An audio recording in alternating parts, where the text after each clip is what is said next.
ಆಸೆ ಇಂದಿನ ಸಂಚಿಕೆಯಲ್ಲಿ ರವಿಯವರು ಬಂದು ನೀರು ಕುಡಿತಾ ಇರ್ತಾರೆ ಬೆಳಗಿನ ಜಾವ. ಆಗ ಅಲ್ಲಿ ಮೀನಾ ಅವರು ಬಂದು, ರವಿ ನೀ ಬೇಗ ರೆಸ್ಟೋರೆಂಟ್ ಓಪನ್ ಮಾಡ್ತಾ ಇದೆಯಲ್ಲ, ಓಪನ್ ಮಾಡು ಅಂತ ಹೇಳ್ತಾರೆ. ಯಾಕತ್ತಿಗೆ ಅಂತ ಕೇಳ್ತಾರೆ. ಅದೇ ಹೆಣ್ಣು ನೋಡ್ತಾ ಇದ್ದಾರೆ ಅಂತ ಹೇಳ್ತಾರೆ. ಯಾರಿಗತ್ತಿಗೆ? ಅದೇ ಇಲ್ಲಿ ದಿನಸಿ ಮಾಡೋಕ್ಕೆ ಬರ್ತಾನಲ್ಲ ಅವನಿಗೆ ಅಂತ ಹೇಳ್ತಾರೆ. ಆಗ ರವಿ ಅವನಿಗೆಲ್ಲ ನಿಂಗೆ ಅಂತ ಮೀನಾ ಅವರು ಹೇಳಿ ಒಳಗಡೆ ಹೋಗ್ತಾರೆ. ಆಗ ರಂಗನಾಥ್ ಅವರು ಅಲ್ಲಿ ಬರ್ತಾರೆ. ಬಂದಾಗ ಅವರು, ಅಪ್ಪ ಏನಪ್ಪ ಈಗ ಹುಡುಗಿ ನೋಡ್ತಾ ಇದ್ರಂತೆ ಕೇಶವರ ಮಗಳು ಅಂತ. ಹಾಂ ಹೌದಪ್ಪ, ನಿಮ್ಮಮ್ಮ ಈಗ ಒಳ್ಳೆ ನಿರ್ಧಾರ ತೆಗೆದುಕೊಂಡಿದ್ದಾಳೆ, ಅದಕ್ಕೆ ನಾವು ಸೂರ್ಯಂಗೆ ಹೇಳಿ ಕಳಿಸಿದ್ದೀನಿ. ಅದೇ ಸೂರ್ಯ ಹೋಗಿದ್ದಾನೆ ಈಗ ಅಂತ ರಂಗನಾಥ್ ಅವ್ರು ಹೇಳ್ತಾರೆ. ಆಗ ರವಿಯವರು, ಅಪ್ಪ ನನ್ನದೇ ಆದಂತಹ ಕನಸುಗಳಿದ್ದೇವಪ್ಪ, ಈಗಲೇ ಬೇಡ ಅಂತ ಹೇಳ್ತಾರೆ. ಈ ಕನಸು ಅಂತ ಹೋದರೆ ಮುಂದೆ ಯಾರು ಹೆಣ್ಣು ಕೊಡಲ್ವೋ ಅಂತ ಹೇಳಿ ಹರಿಹರ ರಂಗನಾಥ ಅಂತ ಹೇಳಿ ಕೂತ್ಕೊಳ್ತಾರೆ ಸೋಫಾ. ಅಲ್ಲಿಗೆ ಬಂದ ಅವ್ರ ತಾಯಿ, ಯಾಕೆ ಕೇಶವರ ಮಗಳು ಹೆಣ್ಣು ಕೊಡಲ್ಲ, ದೊಡ್ಡ ಕಮಿಷನವ್ರ ಮಗಳ ಥರ ಮಾಡ್ತಾಳೆ, ದೊಡ್ಡ ಶ್ರೀಮಂತರ ಮಗಳು ಮನೆಯಿಂದ ತರೋದು. ನಾನು ನೋಡು ಎಂಥ ದೊಡ್ಡ ಮನೆಯಿಂದ ಹುಡುಗಿನ ತಂದು ಮಾಡಿದ್ದೀನಿ, ಮನೋಜಂಗೆ ದೊಡ್ಡ ಶ್ರೀಮಂತನ ಮಗಳು, ಇವಳ ಮಗಳು ಏನು ಕೇಶವನ ಮಗಳು ಎಂತಂತ ನೋಡು ರವಿ ಅಂತ ಶಾಂತಿಯವರು ಹೇಳ್ತಾರೆ. ಇಲ್ಲಿ ಮನೋಜ್ ಅವರು ಪಾರ್ಕಲ್ಲಿ ಬಂದು ಮನೆಗಿರ್ತಾರೆ. ಕೆಲ್ಸಕ್ಕೆ ಹೋಗಿರ್ತೀನಿ ಅಂತ ಹೇಳಿ, ಜಾಬ್ ಮಾಡ್ತಾಯಿದ್ದೀನಿ ಅಂತ.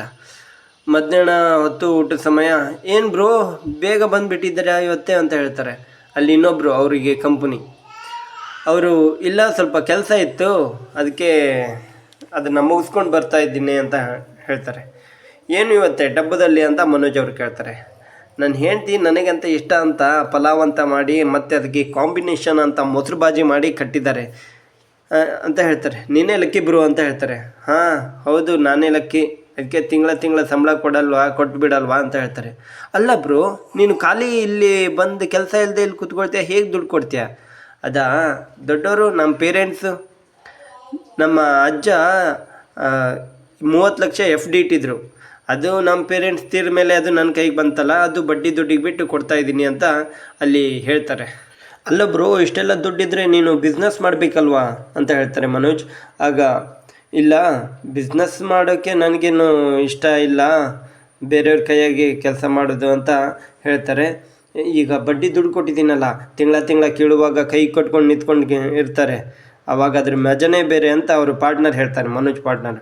ಹಾಂ ಬನ್ನಿ ಇವತ್ತೇನು ತೆಗೆದುಕೊಂಡು ಬಂದಿದ್ದೀರಾ ಅಂತ ಹೇಳ್ತಾರೆ. ಚಿತ್ರಾನ್ನ, ಸಂಡಿಗೆ, ಹಪ್ಪಳ, ಸ್ವೀಟು ಕೊಟ್ಟಿದ್ದಾರೆ ಅಂತಾರೆ. ಬರ್ರಿ ಹಾಗಾದರೆ ಶೇರಿಂಗ್ ಡಿಪಾರ್ಟ್ಮೆಂಟ್ ಮಾಡಿಕೊಂಡು ಅಂತ ಹೇಳ್ತಾರೆ, ಶೇರಿಂಗ್ ಮಾಡ್ಕೊಂಡು ತಿನ್ನೋಣ ಅಂತ ಹೇಳ್ತಾರೆ. ಮನೋಜ್ ಅವರು ಅಲ್ಲಿಂದ ಎದ್ದು ಅವ್ರ ಹತ್ರ ಹೋಗ್ತಾರೆ. ಸೂರ್ಯ ಅವರು ಕೇಶವ್ ಅಂಕಲ್ ಮನೆಗೆ ಹೋಗಿ ಬರ್ತಾರೆ. ಆಗ ರಂಗನಾಥ್ ಅವರು, ಏನಾಯ್ತಪ್ಪ ಏನಂದ್ರಪ್ಪ ಅಂತ ಹೇಳ್ತಾರೆ. ಶಾಂತಿ, ಯಾಕೆ ಕರ್ಕೊಂಡು ಬರಲಿಲ್ವಾ ಮಗಳನ್ನ ಅಂತ ಸೂರ್ಯಂಗೆ ಹೇಳ್ತಾರೆ. ಮೀನಾ, ಲೇ 11 ತಿಂಗಳು ಮನೋಜ ಅಂತ ಹೇಳ್ತಾರೆ. ಮನೋಜ ಡ್ಯೂಟಿಗೆ ಹೋಗಿದ್ದಾನೆ ಕಣೋ ಅಂತ ಹೇಳ್ತಾರೆ ಶಾಂತಿಯವರು. ಹಾಂ ಪೌಡ್ರಮ್ಮ ಅಂತ ಹೇಳ್ತಾರೆ. ಪೌಡ್ರಮ್ಮ ಅಂದರೆ ರೋಹಿಣಿ ಬರ್ತಾರೆ. ಆಗ ಏನು ವಿಷಯ, ಯಾವಾಗಲೂ ಹೋಗ್ತಾ ಇರ್ತಾರಲ್ಲ ಅತ್ತೆ ಅಂತ ಹೇಳ್ತಾರೆ ಇವರು ರೋಹಿಣಿ.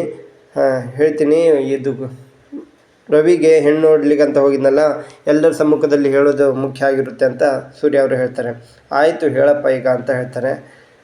ಎಲ್ಲ ಹೇಳ್ತೀನಪ್ಪ, ಡೀಟೇಲಾಗಿ ಹೇಳ್ತೀನಪ್ಪ ಅಂತ ಸೂರ್ಯ ಹೋಗಿ ಹೇಳ್ತಾನೆ. ಲೇ ಮೀನಾ, ನೀನು ಸೂರ್ಯನ ಥರ ಆ್ಯಕ್ಟ್ ಮಾಡು, ನಾ ಕೇಶವ್ ಅಂಕಲ್ ಥರ ಆ್ಯಕ್ಟ್ ಮಾಡ್ತೀನಿ ಅಂತ ಹೇಳ್ತಾನೆ ಸೂರ್ಯ ಅವರು. ಆಗ ಮೀನಾ ನೋಡ್ತಾಳೆ, ಬೇಡ ಬಿಡಮ್ಮ ಅಂತ ಹೇಳ್ತಾರೆ. ಪೌಡ್ರಮ್ಮನ ಹತ್ರ ಹೋಗ್ತಾರೆ. ಅವರು ಆ ಕಡೆ ತಿರುಗಿ ನಿಂತ್ಕೊಳ್ತಾರೆ. ಅಪ್ಪ ನೀ ಈಗ ಕೇಶವ್ ಅಂಕಲ್ಲು, ನಾನು ಕೇಶವ್ ಅಂಕಲ್ಲು, ನೀ ಸೂರ್ಯ ಥರ ಅಂತ ಪಾರ್ಟ್ ಮಾಡಪ್ಪ ಅಂತ ಹೇಳ್ತಾರೆ. ಸೂರ್ಯನ ಥರ ನೀ ಕೇಳು, ಹೆಣ್ಣು ಕೇಳೋಕ್ಕೆ ಅಂತ ಹೇಳ್ತಾರೆ. ಆಗ ರಂಗನಾಥ್ ಅವರು ಕೈ ಕಟ್ಕೊಂಡು ಅವ್ರಿಗೆ ಹೇಳ್ತಾರೆ, ನನ್ನ ಮಗನಿಗೆ ನಿನ್ನ ಮಗಳನ್ನ ಸೊಸೆಯಾಗಿ ಮಾಡ್ಕೋಬೇಕು ಅಂತ ಕೈ ಕಟ್ಕೊಂಡು ಹೇಳ್ತಾರೆ. ಆಗ ಸೂರ್ಯ ಅವರು, ಹಾಂ ಈಗ ನಾನು ಕೇಶವ ಅಂತ ಕನ್ನಡಕ ಹಾಕ್ಕೊಳ್ತಾರೆ. ರಂಗ ನಾನು ಒಳ್ಳೆಯ ಗೆಳೆತನದಿಂದ ಬಂದವರು ಅಂತ ಹೇಳ್ತಾರೆ. ಹಾಂ ನಿಮ್ಮ ಮನೆಗೆ ನನ್ನ ಮಗಳನ್ನ ತುಂಬ ಸಂತೋಷ, ನಿಮ್ಮಂಥ ದೊಡ್ಡ ಮನೆಗೆ ಕೊಡೋದಕ್ಕೆ ಅಂತ ಹೇಳ್ತಾರೆ.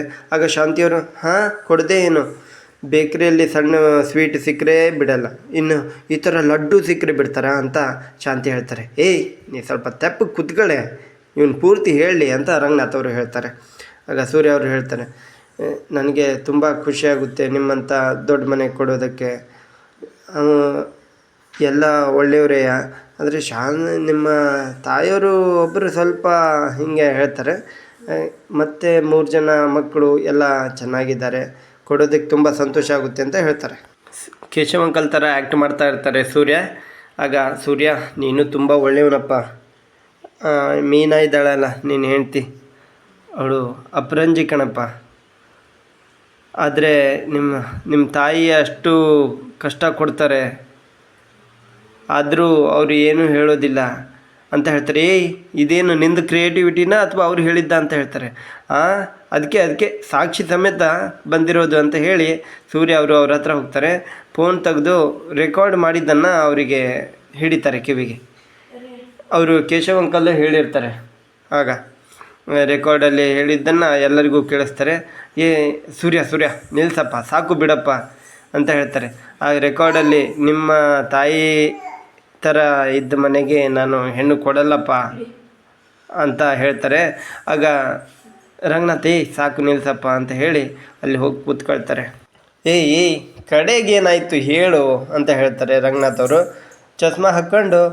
ಆಗ ನಿಮ್ಮ ತಾಯಿ ಇದ್ದ ಮನೆಯಲ್ಲಿ ನೋಡು ರಂಗನಾಥ ಎಷ್ಟು ಒಳ್ಳೆಯವನು, ಅಂಥವರಿಗೆ ಆ ಥರ ನಿಮ್ಮ ತಾಯಿಯವ್ರನ್ನ ಕಟ್ಕೊಂಡು ಖುಷಿ ಇಲ್ಲದೆ ಬಿಡೋಕ್ಕಾಗದೆ ಅಂತ ಹೇಳ್ತಾರೆ. ಆಗ ಶಾಂತಿಯವರು, ಇದೆಲ್ಲ ನೀನೇ ಹೇಳ್ತಾ ಇರೋದು ಕಣೋ ಅಂತ ಶಾಂತಿಯವ್ರು ಹೇಳ್ತಾರೆ.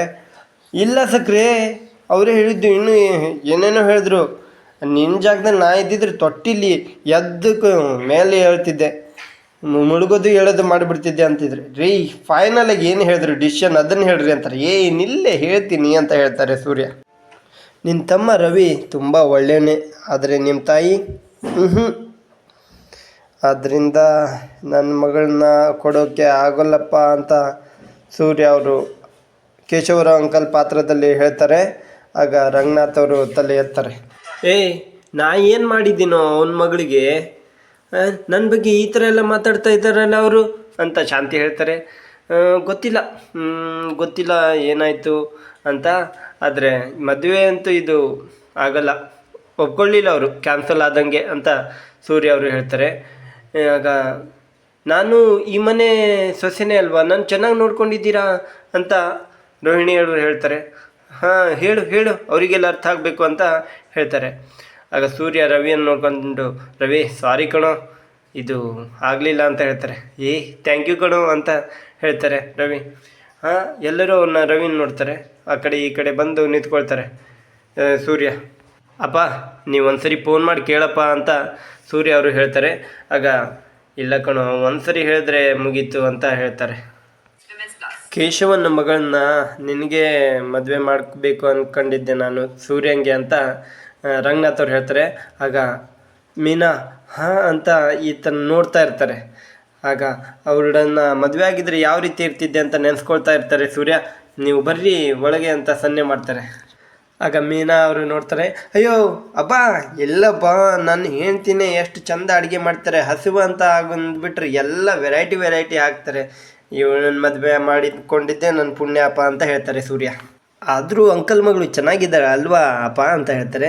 ಆಗ ಮೀನಾ ಸಿಟ್ಟು ಮಾಡಿಕೊಂಡು ಅಲ್ಲಿಂದ ಹೊರಟೋಗ್ತಾಳೆ, ರೂಮ್ ಒಳಗಡೆ ಹೋಗ್ತಾಳೆ. ಆಗ ರಂಗನಾಥ್ ಅವ್ರು ಹೇಳ್ತಾರೆ, ಕೇಶವನ ಮನೆಗೆ ನಾನು ಹೋಗದೇ ಇರೋದೇ ಚಲೋ ಆಯಿತು. ನಾನು ಹೋಗಿದ್ದರೆ ಎಲ್ಲಿ ಅವನು ನನ್ನ ಮಾತಿಗೆ ಕಟ್ಟುಬಿದ್ದು ಮಗಳನ್ನ ಕೊಟ್ಟು ಕಡೆಗೆ ಅನುಭವಿಸ್ತಿದ್ನೋ ಮನಸ್ಸಲ್ಲಿ ಅಂತ ರಂಗನಾಥ್ ಅವರು ಅಂದ್ಕೊಳ್ತಾರೆ. ಇಲ್ಲಿಗೆ ಇವತ್ತಿನ ಸಂಚಿಕೆ ಮುಗಿಯುತ್ತೆ.